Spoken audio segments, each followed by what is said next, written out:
Now the problem is when you're trying to do a chin tuck with a forward head posture, these deep neck flexors are actually poorly positioned. Hey guys, Greg Chaplin here, physical therapist and strength and conditioning specialist. In this video, we're going to show you how to get rid of forward head posture for good. I'm going to talk you through what's going on with forward head posture and why most people can't seem to see any results. We'll talk through why chin tucks are a useless exercise, and we'll spend the majority of the video talking through a useful exercise progression that is going to help you to make changes that actually stick. And I know you'll be tempted to just go right to those exercises, but if you hang in for the explanation, this will be crucial to your understanding and will make those exercises even more effective. And please stick around to the very end. We're going to talk through considerations for work, home, and we're going to talk a little bit more about the jaw, tongue, and eyes. So without further ado, let's go ahead and jump right into the video.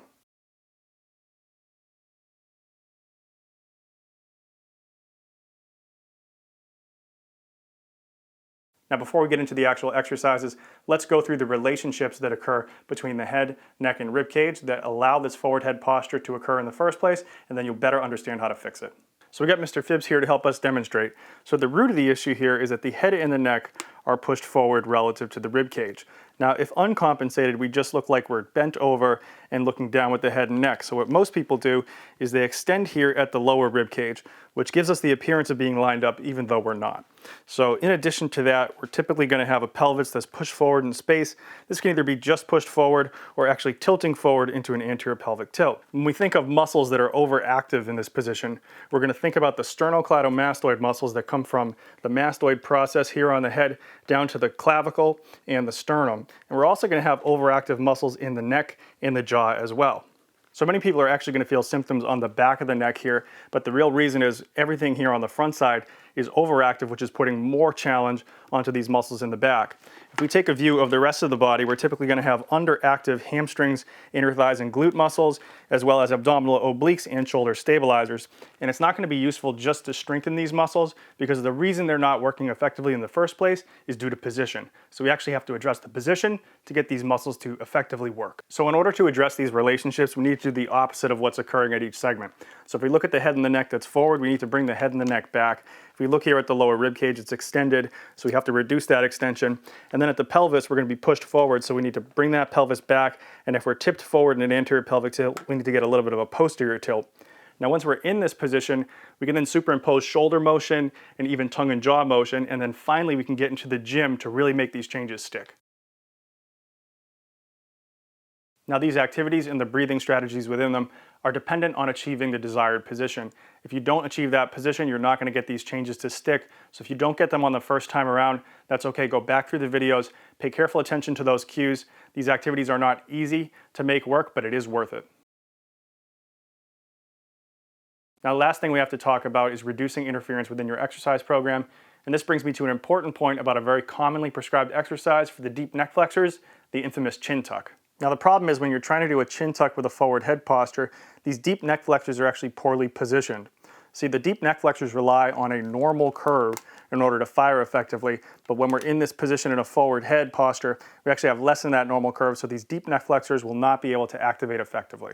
Now the problem with a chin tuck with a forward head position is that it actually reduces that curve even further, which causes us to compensate here at the lower rib cage, which just reinforces the strategy that we don't want. So let's go ahead and get into some activities where we can practice restoring these relationships.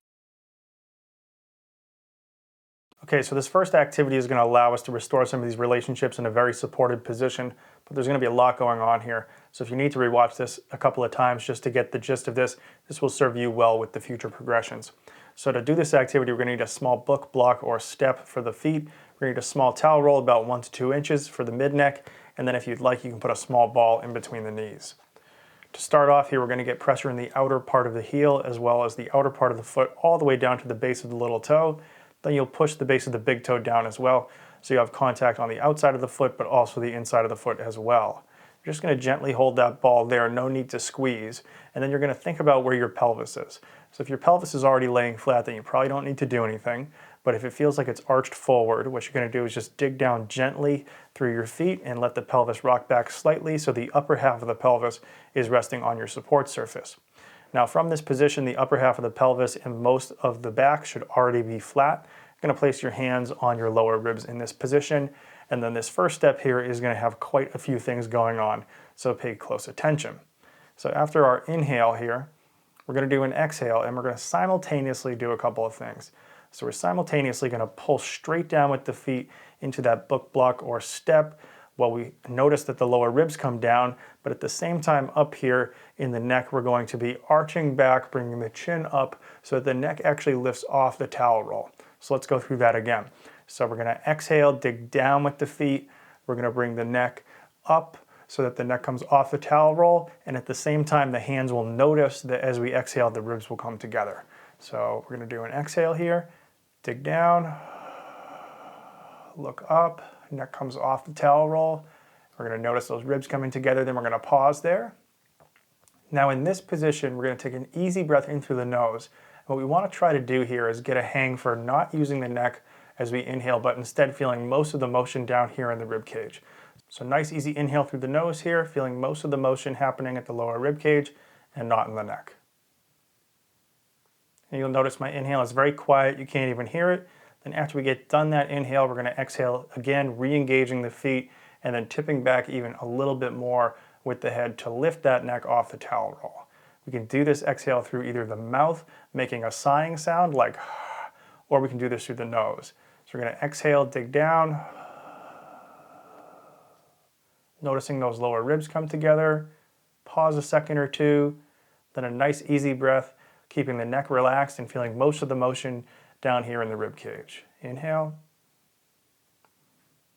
exhale, feet down, head back, ribs coming down and together naturally, little pause, and then a gentle exhale, most of the motion down in the lower ribs, not a lot of activity in the neck. And one last time, digging down, looking up, feeling those ribs come down, that lower aspect of the rib cage sinking down into the support surface. Then our last gentle inhale, feeling movement of the lower rib cage, not a lot of neck activity.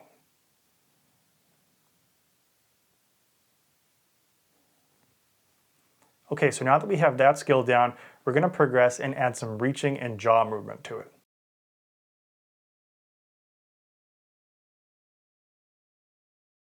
Okay, so everything with this second activity is going to be the same as the first, except when we're in that end position with our exhale, we're just going to add a little bit of a reach up with the hands and a reach with the jaw as well. So to review, we have pressure in the outer part of the foot. We have the base of the little and big toes down. I have a ball in between the knees, which you can use if you like. We have that pelvis nice and flat. We have the back nice and flat. Hands are initially going to be on the lower rib cage for that first activity, but for this, we're going to actually just raise them up after we get through our initial breath. Then we have a towel roll below the mid neck. So just to get back into it, we're going to take our easy breath in through the nose. We're going to exhale, digging down with the feet and looking up with the head, lifting the neck off the towel roll. We feel that lower rib cage move with the hands here, and now we have the ribs down. Now from this position, we're going to raise the arms up, and now we're going to get into this exercise here. So we're going to inhale once again with minimal neck activity, just trying to feel lower rib cage movement. On our next exhale, we're going to reach up with the hands and the jaw as we dig down with the feet and bring the head and neck up. So here we go. Exhale, reach.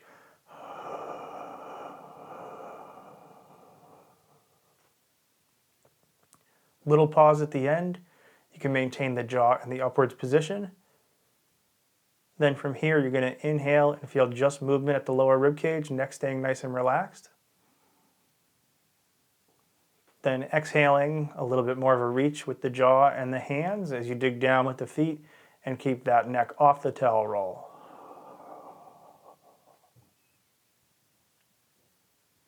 Little pause.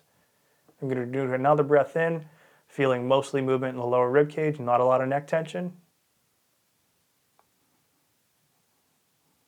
And right now we should feel the lower aspect of the rib cage just expanding down to the support surface. One last reach here on the exhale. Little pause. And then one last inhale, nice and relaxed, feeling movement just in that lower rib cage. Now once we have the ability to achieve these relationships between the head and the neck and the rib cage, what we can then do is progress to an activity that's a little bit more challenging, like this inverted position. This position is also going to help us to expand the upper rib cage, but what I'd like you to notice is the angle of the upper arm relative to the shoulder is very similar to the angle of the reach that we used in the last activity. Now in this position, what we're going to do is we're actually going to reach down through the support surface with the elbows and the outer aspect of the hand, which is going to allow the rib cage to tip up and back. While we do this, we want to maintain our gaze up so the head and neck stays up and back. We're going to inhale in the new position here, feeling expansion in the lower aspect of the rib cage. Then we're going to exhale and we're going to reach down through the table a little bit more to move that rib cage even a little bit further back. To make this a little bit more challenging, we can actually bring our entire body forward so the nose is more over the fingertips, which is going to make this a little bit more challenging, but also engage a little bit more obliques, which is going to help us favorably restore a good relationship between the rib cage, the neck, and the head. We'll inhale in this position, and then exhale as we reach down through the table. Hold a couple of seconds here, and then here we could even superimpose a little bit of forward jaw movement. And then we can repeat that one last time, inhaling gently and exhaling as we reach through the table.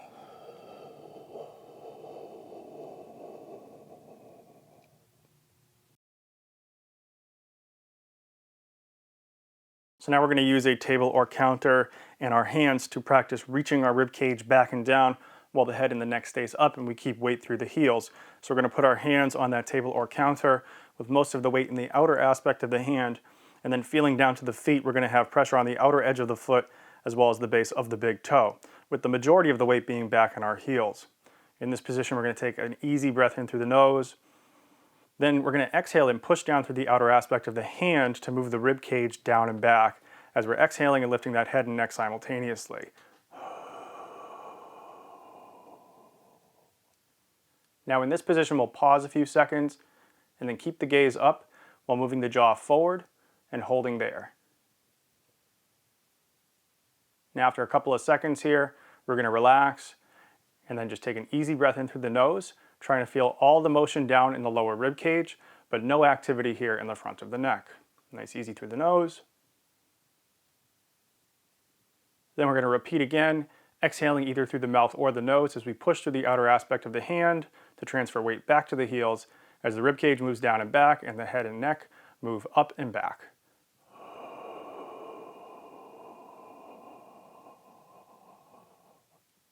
Little pause, jaw comes forward. Then we'll relax everything before taking that next easy breath in through the nose, feeling just movement in the lower rib cage, no activity of the neck. Then let's do one last rep here, pushing through the hands, exhaling, nose or mouth, jaw, chin, head all come up and back, rib cage moves down and back.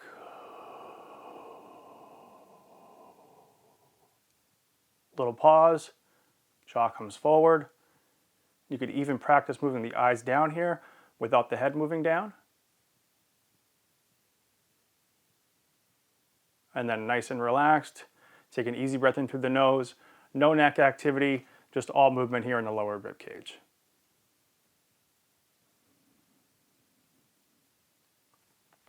So now that we have that skill down, we're going to move into an unsupported position and work a little bit more with reaching without losing these relationships. Okay, so now moving on. Now that we have the ability to achieve these relationships in standing, we want to challenge that ability to maintain these relationships as we reach. This reaching is also going to allow us to rotate the rib cage underneath the head and neck, which is going to teach us how to rotate the neck and is going to help us further solidify these movement skills. So in order to set up for this activity, we're going to get into a staggered position so that the base of one big toe is in line with the heel of the other. We're going to shift our weight back so that we're in the heel mainly. We're going to lift the head, chin, and neck back, and then we're going to exhale, allowing the ribs to drop. From this position, we'll take an easy breath in through the nose.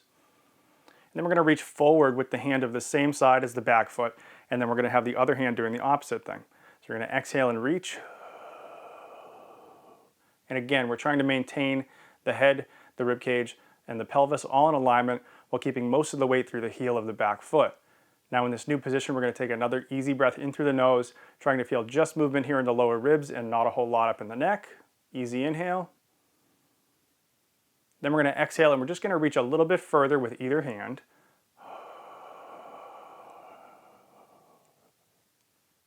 Then we'll do a little pause after that and take another easy inhale in through the nose.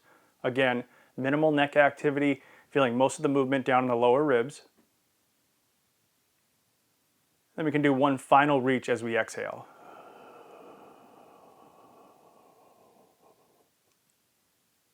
Little pause after the exhale, and then finishing on an inhale.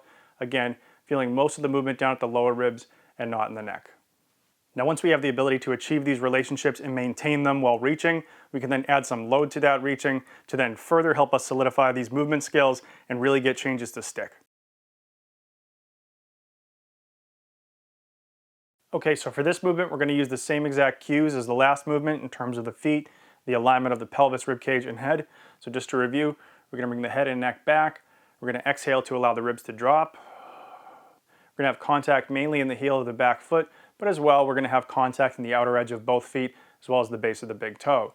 Now we're going to have that cable in the hand on the same side as the back foot. We're going to initially inhale in this position, mainly feeling movement in the lower ribs and not so much activity in the neck. Then we'll exhale first to allow the ribs to come down while bringing the head and neck up and back. We can do this either through the mouth or through the nose. Now from this position, we'll take another breath in. Again, minimal neck activity. And as we exhale, on this next exhale, we're going to push forward with the band. So inhale, then exhale and reach. We're going to feel that shoulder blade wrapping around while we maintain all those other relationships. Now from this position, we can take another breath in. And then exhale and return. So we'll inhale again in the initial position, mainly lower rib movement, weight through the heel. Exhale and reach. Feeling ribs come down, head and neck staying back. Inhale in this new position. Then exhale to return. Now once we have a pretty good handle on that, we can simply inhale in the initial position to start, exhale as we reach, and then inhale to return. And we can do that on one or both sides. And now for those of you who are still sticking around, let's go ahead to one of my favorites, which might seem unusual for restoring forward head posture, but this is actually a great one. This is the staggered deadlift. Okay, so for those of you who are still watching, you're probably wondering, how does a deadlift actually help improve forward head posture? So if we go back in a deadlift the right way, we're going to open up this lower part of the rib cage here. And because we're holding a weight in the hand, the muscles on the upper back are just going to contract a little bit, which is going to prevent that from coming back further than that lower rib cage. That's going to help us get the rib cage into a good position. If we do that with the head and neck up, then we'll restore the relationships we want. So with this activity, we're going to get into a staggered position. The weight is going to be in the hand opposite of the back foot. We're going to get all those same foot contacts we talked about earlier. So we have weight mainly in the heels. We also have the outer edge and the base of the big toe down as well. We're going to inhale in this initial position. Nice and easy movement in the lower ribs, but not in the neck. Then we're going to exhale as we go back with the hips and allow the ribs to come down with the head and the neck staying up. In this bottom position, we'll be very heavy into the back heel. We'll inhale here, feeling movement in the lower ribs, but not in the neck. And then we're going to exhale, imagining pulling down with the sit bone towards the heel as we put pressure through the inner aspect of that back heel to return to the starting position. We're going to repeat that sequence, first inhaling at the top, then exhaling, head, neck, and jaw all stay back. This is while the hips go back and we go down. We're going to inhale at this bottom position, feeling this lower rib cage open up a little bit. Then we're going to exhale, pulling that sit bone down towards the heel to return to the start. We're going to do that one more time, inhaling at the top, exhaling as we go back,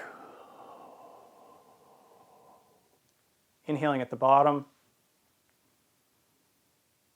exhaling, pulling down with the sit bone to return to the start. So now that we've made it through all the exercises, let's talk about a couple of things in daily life and in work to keep in mind to make these changes stick. So if we're getting into habitual positions throughout the day that reinforce this forward head position, it really doesn't matter how much exercise we do. These exercises are just a way to practice these skills, so if you don't go to integrate them, then you're probably not going to get changes that stick. So with that being said, a couple easy things to think about is when you're working either sitting or standing and you have a monitor set up, you want to get that monitor at eye level. The head's going to tend to come up, the neck's going to come up with the eyes. So if you are someone that has to do work that's below you, what you want to be able to do is get that head and neck up, get the ribs down, but then practice moving the eyes down without having the head and neck go with it. You can do a little bit of that. That's going to be a little bit fatiguing, so do that in small doses. Now when it comes to walking, something really easy you can do is not only to keep your eyes up, but also wide. This is going to help the head and neck come up, but also the peripheral awareness is going to help that head stay back in space a little bit easier. Now, other habitual patterns that can affect the position of the head and neck include things like speech, swallowing, and how we position our jaw throughout the day. So what you might notice as you're going through these exercises is that as you get the head up and back, the position of the lower jaw relative to the upper jaw changes, and this is pretty normal because as we change the position of the upper jaw, because the upper jaw is connected to the head, the lower jaw is going to auto-rotate up to that jaw. If you're someone that's here and your lower jaw usually has to pull back actively, some of the muscles here might be overworked so that when you put your head into a better position, you might notice a little bit of space between your bottom teeth and your top teeth that's not usually there. If that's your case, then just bring that lower jaw forward just a little bit so you have your normal bite, and you could even practice going a little bit beyond that without extending the head or neck. And that'll use some of the muscles that go from the jaw to the cranium to actually reinforce the position of the cranium that we want, that we've been practicing during the exercises. Now I should say that this is not going to be your normal bite. This is just something to work to get those muscles to activate a little bit. Now when it comes to swallowing, we want that tongue to come up into the roof of the mouth going in the upwards direction, not forwards. If you're someone that has a tongue that's pushing forward when you swallow, this might be compromising the position of your cranium and your upper cervical spine. If that's you, you might consider going to see someone who specializes in myofunctional therapy or work on your swallowing pattern, restoring the ability to bring that tongue up rather than forward. Okay guys, so there you have it. Get that head and neck to come back, that rib cage to come down, then superimpose your jaw movements and your reaching activities, quit doing chin tucks, and then add load in the gym to make these changes stick. If you need help improving movement, go ahead to chaplinperformance.com and book in for an assessment, join the mailing list, and we'll notify you first of the launch of our new group coaching program and course. And if you're still having issues with forward head posture, you might need to work a little harder on breathing, which I cover in this video right here.